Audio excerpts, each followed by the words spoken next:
Hi, network. I got a job. By the time this gets posted, I might already be in Virginia Beach, working as a marketing analyst. Remember my first video when I said I wanted a data-oriented role that was in person? Well, I got it.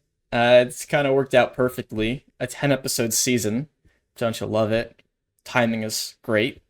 I wanted to talk a bit about the process of my job search to hopefully help whoever I can, whether it's somebody who was laid off as I was, or if they are just entering the job market, as I know there are many people in my network in both circumstances, or maybe those that are also trying to make a career pivot like I did and how I did that successfully. So I just wanted to break down my journey. My unemployment started on February 13th when I was laid off.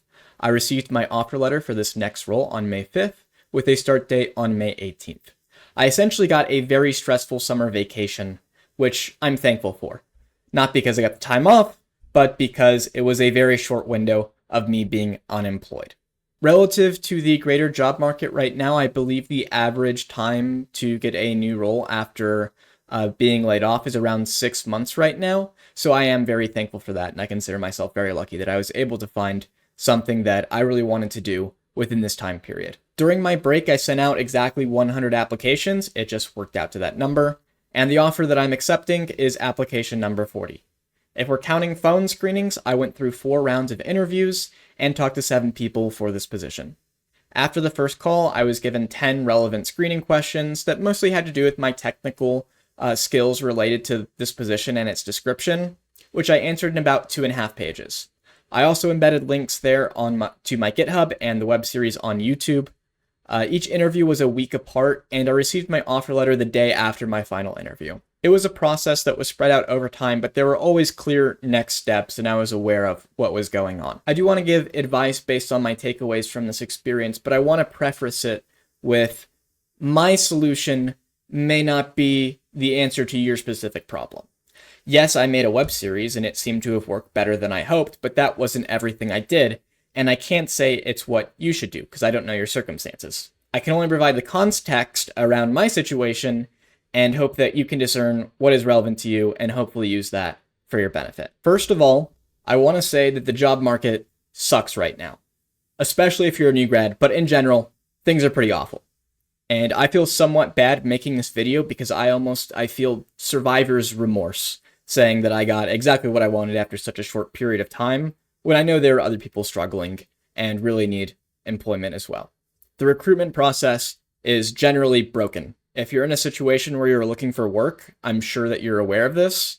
It is extremely frustrating going on LinkedIn and seeing posts from people that are employed talking about the 5 things they would do if they're looking for work right now. You can be doing 20 things that are objectively setting you up for success, and they can have 0 observable effects. And I'm not going to understate how bad the economy is and how much people are hurting right now. I don't want to undermine that fact by making this video and saying all you need to do is try harder, because that's not the case, and I want to be upfront about that. With that said, I hate using cliches when giving somebody recommendations, but I think this one is extremely relevant. And it's that success is when preparedness meets opportunity. Now, I wouldn't have moved forward in the interview process for any interview I got if I hadn't built my portfolio up beforehand. Those screening questions I mentioned earlier relied heavily on my GitHub projects. I mentioned very specific tasks within those projects to prove my credibility, and I brought them into interviews as well. I had a list on my second monitor reminding me what relevant projects I could fall back on.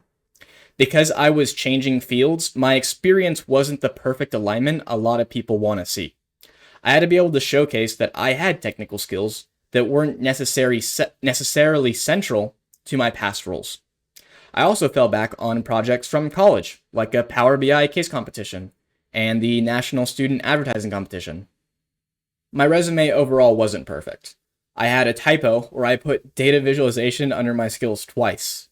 Now, I caught this, but I never brought this mistake up to people that I was interviewing with, that I caught my mistake, because either they had seen it and not cared, or they hadn't seen it and would. But if my resume wasn't perfect, how did I get interviews? The majority of jobs that I applied for were listed on LinkedIn. For 6 of those roles, I was able to contact the recruiter. for 2 of those contacts, I got interviews. This is another piece of common knowledge that I want to point out works. When you can, message the recruiter. My message to the recruiter was always, "Hi, I'm Jacob. I just applied for X position. I just wanted to put a face to the name, as I'm sure you're sifting through many applications. Hope to hear back. Thank you." I wanted to keep it short enough to where they could read it without deciding if they had to read it. I know some people will mention going the extra mile, tailoring it to something they saw. I think this just comes off as inauthentic and disgenuine. If you're going to be applying to many positions, you do want to spend time on your applications and that process, but putting too much effort into something that somebody might not even see or has to decide if they want to read it or not doesn't have as good of a chance as working as something that you know they're going to see and read.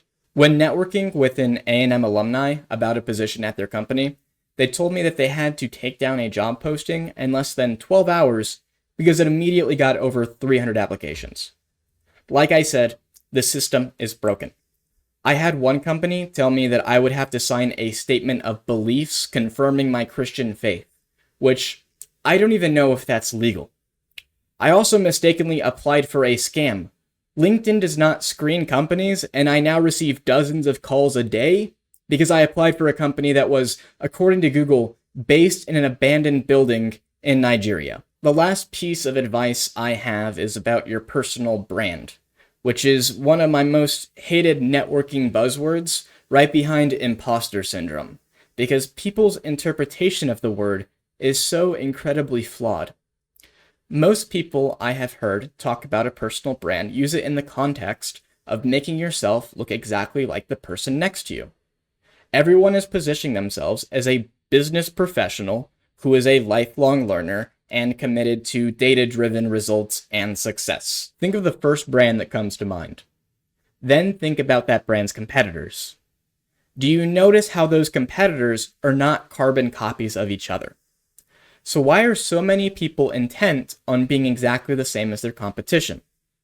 Posting the same opinions, trying to frame the common as innovative. I mean, look at my LinkedIn. You'll clearly see that I do not get a ton of traction. But I am also unapologetically myself, which is something people I respect will respect about me. And that's something that will stand out to a recruiter. If you are a lifelong learner, then what are you learning? I started my Google Analytics course before I knew I needed a job. That was something I was curious about and wanted to move into. If you're data-driven, how are you using data? I built out an analysis of my personal finances and expenses. It was something that I just thought to do because I had that information and I want to see how I could use that data. If you are a creative storyteller, tell a story. Episode 3 of Hirable Offense is my favorite episode of this series by far because of the narrative, and it is so unfortunate that it is the least viewed of the early episodes. If you got something out of this video, check that one out because I promise it's worth the 20 minutes. I see so many people post their portfolio or blog and then just having it sitting there for years without updates while continuing to leave it on the top of their LinkedIn or resume. And I know life is busy and I'm not the most active on my own website, but I will get in a post every so often just so it's not stagnant. And I'm sorry for going off on this tangent, and I know I took the personal brand thing a little too far with creating Hirable Offense, but it worked well for me, and if you think it's worth a shot, I'd love to see your personal rendition. In my short time out of the labor market, I had moments of extreme frustration. My phone number and email were sold to scammers, my applications are not getting a lot of traction, and most of all, there were people who said I could count on them for help and then ghosted me when I asked for it. I'm not going to name names or even allude to who those people were, but that was perhaps the most demoralizing part of the process. If you need my help, I would like to offer it. I'm going to put an expiration date on this promise of 5 years, barring any extreme personal tragedy or loss of life, obviously.